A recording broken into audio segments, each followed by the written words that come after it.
Hi guys, Miss Perkins here. Today we're talking about Module 4, Lesson 3.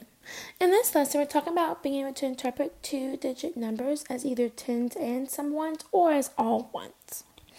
So, we talked about being able to see numbers interpreted a little differently today by it being in a place value chart or a picture or as tens and ones or as just ones, as all ones.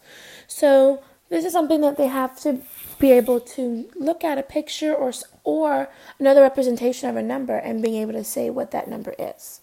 So we're going to do this in matching.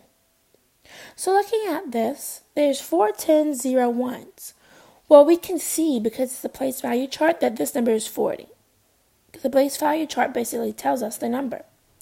Now our picture, we know that it's 10, 10, 1, 1.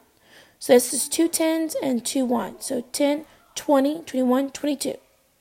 So we know it is 22. Then, looking at this is 9 ones and 2 tens. Oh, well, look, it switched over. This is 2 tens is at the end. So then that 2 tens is at 20, and then the 9 ones, which is 9. Now let's look over here, because what we want to do is that we want to figure out what all these numbers are first and then match them. So 22 ones. Oh, I know 22 ones is just 22. Because it's all ones. 29 ones is 29.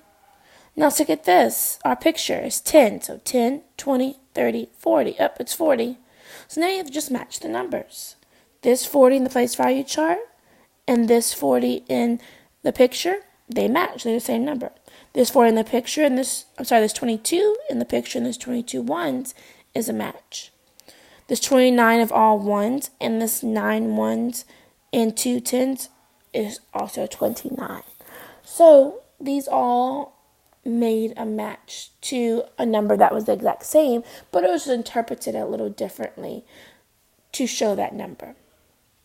Alright guys, that's it for this video.